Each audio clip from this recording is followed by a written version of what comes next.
Hello everyone, कैसे हो आप। आज अपन देखेंगे चैप्टर 2 बायोलॉजिकल क्लासिफिकेशन। इस चैप्टर में स्टडी करेंगे अपन क्लासिफिकेशन की कि कौन कौन से क्लासिफिकेशन सिस्टम है और कौन कौन से किंगडम में जो ऑर्गेनिज्म है उनको डिवाइड किया गया है। उन सभी किंगडम की अपन डिटेल में स्टडी करेंगे। तो देखिएगा बायोलॉजिकल क्लासिफिकेशन क्या होता है। बायोलॉजिकल क्लासिफिकेशन एक साइंटिफिक प्रोसीजर होती है जिसमें ऑर्गेनिज्म को सिमिलरिटीज एंड डिसिमिलरिटीज के बेसिस पे ग्रुप्स एंड सब ग्रुप्स में डिवाइड किया जाता है, तो उसे क्या कहते हैं, बायोलॉजिकल क्लासिफिकेशन। बायोलॉजिकल क्लासिफिकेशन का क्या इंपॉर्टेंस है, तो देखिएगा एवरी ऑर्गेनिज्म की स्टडी करना पॉसिबल नहीं होता है। अपन ग्रुप की किसी एक या दो ऑर्गेनिज्म की स्टडी करते हैं और उस ग्रुप से रिलेटेड इंफॉर्मेशन को ऑब्टेन कर सकते हैं। साथ ही दूसरा है कि कोई न्यू स्पीसीज है, न्यू स्पीसीज के आइडेंटिफिकेशन में क्या करता है, क्लासिफिकेशन हेल्प करता है। ऐसे ऑर्गेनिज्म के बीच में क्या रिलेशनशिप होती है उसमें भी क्या होता है, क्लासिफिकेशन हेल्प करता है। नेक्स्ट देखते हैं यहाँ पे कि टाइप्स ऑफ बायोलॉजिकल क्लासिफिकेशन कौन कौन से टाइप्स हैं। तो 3 टाइप है। फर्स्ट है artificial biological classification. Artificial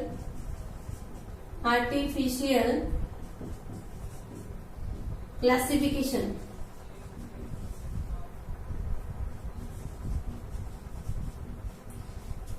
second है नेचुरल क्लासिफिकेशन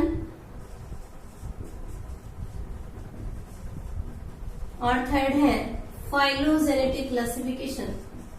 फाइलोजेनेटिक क्लासिफिकेशन। देखिएगा first artificial classification. Artificial type का जो क्लासिफिकेशन सिस्टम है वो किसने दिया था, एरिस्टोटल ने। किसने दिया था, एरिस्टोटल ने। एरिस्टोटल ने क्या किया कि जो मॉर्फोलॉजिकल कैरेक्टर्स है उनके बेसिस पे ऑर्गेनिज्म को क्लासिफाई किया। एरिस्टोटल ने प्लांट्स जो है इनको 3 ग्रुप्स में डिवाइड किया। कौन कौन सी, ट्री, हर्ब एंड सर्ब। कौन कौन से हैं, ट्री, सर्ब्स एंड हर्ब। और एनिमल्स जो है उनको रेड ब्लड सेल्स की प्रेजेंस और एब्सेंस के बेसिस पे 2 ग्रुप्स में डिवाइड किया। एक है एनीमिया और दूसरे है इनीमिया। एनीमिया यानी कि जिनमें रेड ब्लड सेल जो होती है वो एब्सेंट होती हैं, उनको किस में रखा इन्होंने, एनीमिया में। और जिनमें रेड ब्लड सेल प्रेजेंट होती है उसको किस में रखा इन्होंने, इनीमिया में। ठीक है। तो एरिस्टोटल ने आर्टिफिशियल क्लासिफिकेशन किस पे बेस्ड है, मॉर्फोलॉजिकल कैरेक्टर्स पे। प्लांट्स को ट्री, सर्ब और हर्ब्स में डिवाइड किया।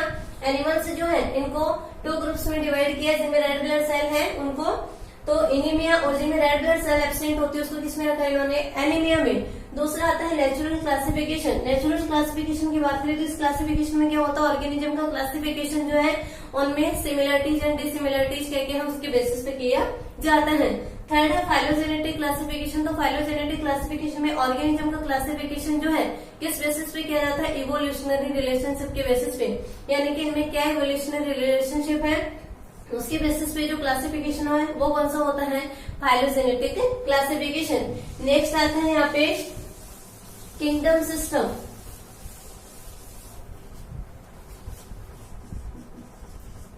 Kingdom system of classification.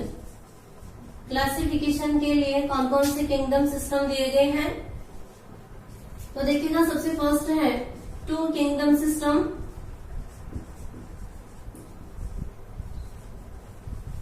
Second है 3 kingdom system. 3 kingdom system. Third है 4 किंगडम सिस्टम और फिफ्थ है 5 किंगडम सिस्टम।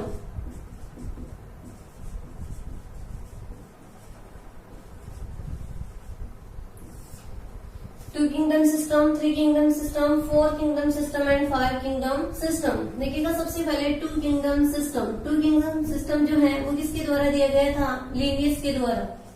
किसने प्रपोज किया था, लिनियस ने। लिनियस ने ऑल प्लांट्स जो है उसको किसमें रखा था, प्लांटी में। ऑल प्लांट्स को इसमें किसने रखा, प्लांटी किंगडम में। और ऑल एनिमल्स जो है उनको किसमें रखा, एनिमेलिया में।